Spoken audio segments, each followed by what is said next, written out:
बड़ी खबर आपको बता दें, income tax commissioner Sujit Kumar ने अपने पद से इस्तीफा दे दिया है और वो बीजेपी में शामिल हो गए हैं। इसके साथ ही ये कयास लगाए जा रहे हैं कि वो बीजेपी से चुनाव भी लड़ सकते हैं। तो क्या है ये पूरा मामला, बताएंगे आपको। मेरे साथ मौजूद है मेरे सहयोगी नवेंदु जी। सर, क्या है ये पूरा बवाल? निश्चित तौर पर बहुत बड़ी खबर है और ये दरभंगा से जुड़ी हुई है। इनकम टैक्स के प्रिंसिपल कमिश्नर ने अपने पद से 2 दिन पहले ही इस्तीफा दिया है। सुजीत कुमार, जिन्होंने वीआरएस लिया है और बीजेपी में अब वो शामिल हो गए हैं और उनके साथ कई बड़े चेहरों ने भी बीजेपी का दामन थाम लिया है। आपको बता दें कि पूर्व सांसद पिंटू कुमार हैं, उसमें आरजेडी की विधायक संगीता कुमारी हैं, सिद्धार्थ कुमार हैं और इनके साथ करीब 14 लोगों ने बीजेपी की सदस्यता ग्रहण की है। और आप अंदाजा लगाइए कि ये ऐसे वक्त में हुआ है जब हमारे ही प्रदेश में एक ऐसे नेता हैं जिन्हें रेलवे में नौकरी के बदले जमीन घोटाले में आरोपी तय किया गया है, तो दूसरी ओर एक ऐसा नेता बीजेपी का, एक ऐसा अधिकारी बीजेपी का दामन थाम रहा है जिन्होंने अपने पद से इस्तीफा दे दिया और वो जनता की सेवा के लिए बीजेपी के साथ जुड़ चुके हैं।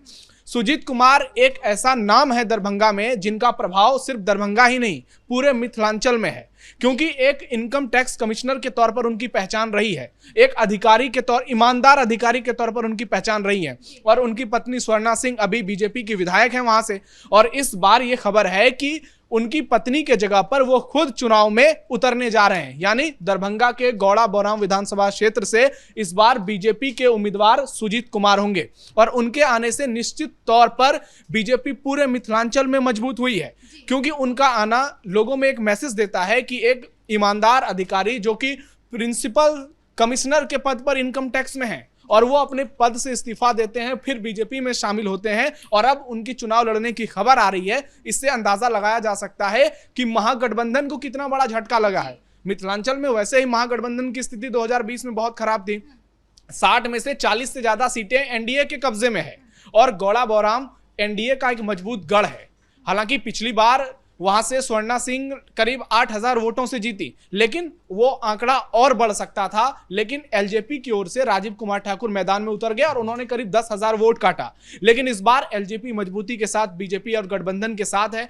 ऐसे में अगर सुजीत कुमार चुनाव लड़ते हैं तो निश्चित तौर पर एक और सीट आप कंफर्म मानिए और इसका असर कई सीटों पर पड़ सकता है। जैसे अलीनगर की सीट है, फिर कुशेश्वर स्थान की सीट है, मधुबनी की कई सीट है, वहां से कुछ दूरी पर फूलपरास है। तो ऐसे में पूरे इलाके में इनका प्रभाव पड़ सकता है और इनके आने से एक ऐसे नेता का उदय हो सकता है बीजेपी में जिनका अनुभव आप कहिए कि एक अधिकारी के तौर पर भी है। और ऐसी बात नहीं है कि ये कोई मतलब अचानक से इनकी पार्टी में एंट्री हुई है। ये पद पर रहते हुए इन्होंने जनता की बहुत सेवा की है। ये अपने क्षेत्र में लगातार घूमते रहे हैं, लोगों की मदद में आगे रहते हैं। तो ऐसे में इनका आना निश्चित तौर पर ना सिर्फ बीजेपी को मजबूत करता है बल्कि पूरे गठबंधन को मजबूती प्रदान करता है। दूसरी ओर आप देखिए कि गौड़ा बौराम में असदुद्दीन ओवैसी की भी एंट्री हो चुकी है। उनकी पार्टी के उम्मीदवार भी चुनाव लड़ने जा रहे हैं। वहीं अब तक आरजेडी और कांग्रेस में यह तय ही नहीं हो पाया है महागठबंधन में कि वहां से विपक्ष का उम्मीदवार कौन होगा। कई नामों पर मंथन चल रहा है। पहले खबर आई कि मुकेश सहनी जो वीआईपी सुप्रीमो है वो खुद वहां से चुनाव लड़ेंगे, लेकिन शायद उनको हार का डर पहले ही सता गया, वो वहां से फरार हो गए। फिर खबर आई कि उनकी पत्नी चुनाव लड़ सकती है वहां से अगर वीआईपी के कोटे में सीट जाती है तो। उसके बाद यह भी खबर आ रही है सामने कि आरजेडी के जो पिछले बार के उम्मीदवार हैं अफजल खान, जो कि चुनाव में बुरी तरह से हारे थे स्वर्णा सिंह के खिलाफ, उनको भी आरजेडी मैदान में उतारने का सोच रही है। तो अभी तक विपक्ष सोच ही रहा है। दूसरी ओर आप देख लीजिए कि बीजेपी कितनी आगे निकल गई है। कल ही दिल्ली में यह ऐलान हो गया कि बीजेपी और जेडीयू बराबर सीटों पर चुनाव लड़ेगी। उसके बाद एलजेपी को 29 सीटें दी गई और हम और कुशवाहा की पार्टी को 6 सीटें मिली हैं। तो इससे अंदाजा लगाया सकता है कि एक और महागठबंधन पूरी तरह से बिखरा हुआ है और दूसरी ओर एनडीए बहुत मजबूत है। और ऐसे चेहरे जब पार्टी का दामन थामते हैं तो निश्चित तौर पर इससे मजबूती मिलती है, क्योंकि कुछ दिनों पहले ही नवादा से जो विधायक है विभा देवी, उन्होंने भी बीजेपी का दामन थामा। प्रकाश वीर रुपौली से विधायक हैं, उन्होंने भी बीजेपी का दामन थामा। इससे पहले लगातार कई विधायक आरजेडी के टूटकर बीजेपी में शामिल हो रहे हैं। तो महागठबंधन जो है वो लगातार मुश्किलों में फंसता नजर आ रहा है और चुनाव को लेकर एनडीए की तैयारी पुख्ता नजर आ रही है।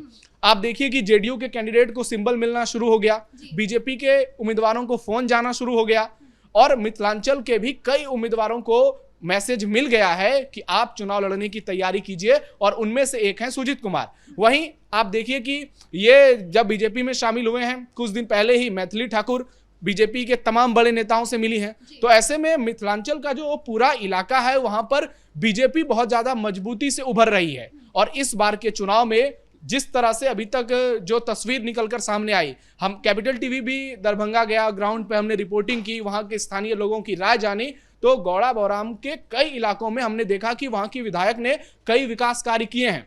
चाहे वो हॉस्पिटल का निर्माण हो, कई ऐसे पुल का निर्माण हो जो लंबे समय से नहीं बना हुआ था और लोगों को बहुत परेशानी होती थी। तो इस वजह से उन्होंने कई ऐसे काम कराए जिसके चलते लोगों को बहुत मदद मिल रही है। और अब उसी के तहत जब सुजीत कुमार की एंट्री बीजेपी में हुई है तो आप इससे अंदाजा लगा सकती हैं कि वहां पर इनकी जीत जो है वो पिछले बार की जीत से बड़ी हो सकती है। इस बात का अनुमान बड़े बड़े दिग्गज भी लगा रहे हैं। जी, महागठबंधन की बात करें तो महागठबंधन में ना सीट शेयरिंग को लेकर पूरा फॉर्मूला तैयार हुआ है, ना ही सीएम फेस को लेकर तनातनी देखने को मिल रही है। तो अब क्या लगता है कि इसीलिए बार बार जो आरजेडी के विधायक हैं या फिर नेता है वो बार बार छटकते जा रहे हैं उनसे? महागठबंधन की स्थिति बद से बदतर होती जा रही है। कांग्रेस ने अब तक तेजस्वी यादव को सीएम के तौर पर, चेहरे के तौर पर डिक्लेयर नहीं किया था, क्योंकि राहुल गांधी को पता था कि तेजस्वी यादव पर आरोप तय हो सकते हैं। असली कारण यही था और इसी वजह से अब तक तेजस्वी यादव को सीएम का चेहरा नहीं बनाया गया। और अब जब उन पर आज आरोप तय हो गए हैं दिल्ली के राउस एवेन्यू कोर्ट के द्वारा, तो अब तो उनको और भी महागठबंधन का चेहरा नहीं बनाया जाएगा।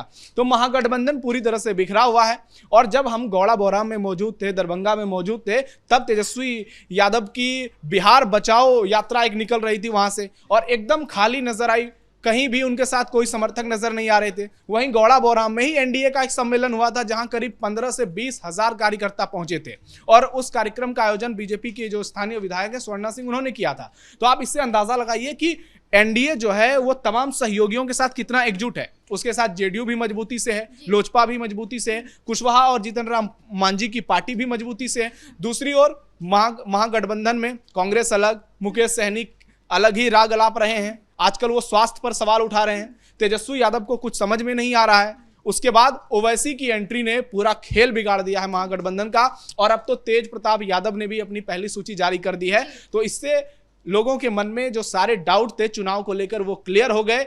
और पहले फेज में यहाँ वोटिंग होनी है दरभंगा के और मधुबनी में, मिथिलांचल के कई इलाकों में। तो उससे पहले ये एक बड़ी खबर है और इससे बीजेपी बहुत ज्यादा मजबूत नजर आ रही है। जी, इस मुद्दे पर ज्यादा अपडेट के लिए आपका बहुत बहुत धन्यवाद। तो कुल मिलाकर एक तरफ जहां पर income tax commissioner Sujit Kumar NDA में शामिल हुए, तो वहीं दूसरी तरफ महागठबंधन से लगातार नेता विधायक छटकते जा रहे हैं। अब आगे क्या कुछ होता है ये देखने वाली बात होगी। ब्रेकिंग न्यूज में इतना ही। कैमरा पर्सन कुणाल के साथ मैं राधिका राज।